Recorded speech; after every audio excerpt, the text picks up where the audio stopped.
Tweet and Treat Tales. தையல்காரரும் யானையும். ஒரு ஊரில் ராமு என்ற தையல்காரர் இருந்தார். அவர் ஒரு சிறிய கடையில் துணிகளை தைத்து தனது வாழ்க்கையை நடத்தி வந்தார். ராமு தினமும் காலையில் தனது கடைக்குச் செல்லும் வழியில் ஒரு பெரிய யானையை பார்ப்பார். அந்த யானை பாகனுடன் ஆற்றுக்கு குளிக்கச் செல்லும்.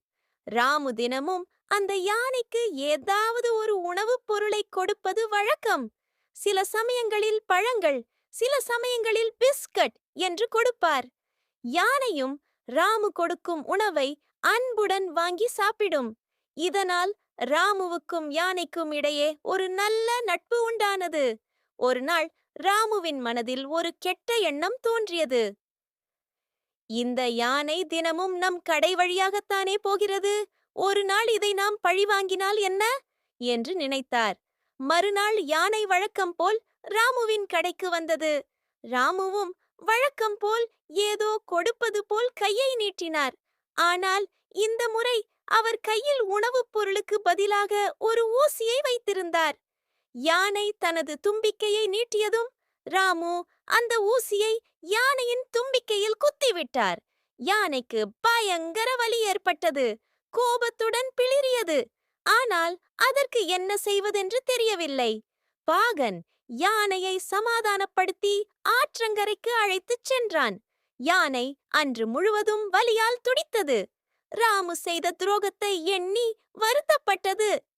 நமக்கு தினமும் உணவு கொடுத்த இந்த மனிதன் ஏன் இப்படிச் செய்தார் என்று யோசித்தது.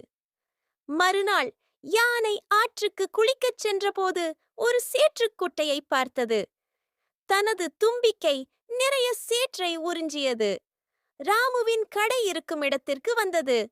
ராமு வழக்கம் போல் கடையின் வாசலில் உட்கார்ந்திருந்தார். யானை தனது தும்பிக்கையில் இருந்த சேற்றை ராமுவின் மேல் பீச்சி அடித்தது. ராமுவின் உடைகள் முழுவதும் சேராகியது. அவர் அதிர்ச்சியில் உறைந்து போனார். அப்பொழுது யானை ராமுவை பார்த்து தனது தும்பிக்கையை ஆற்றி ஒரு பிளிரல் போட்டது.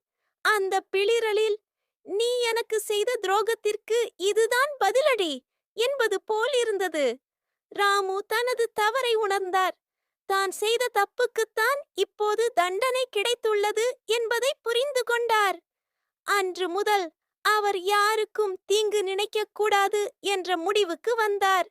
நாம் யாருக்கு தீங்கு நினைக்கிறோமோ அந்த தீங்கு ஒரு நாள் நம்மையே வந்து சேரும்.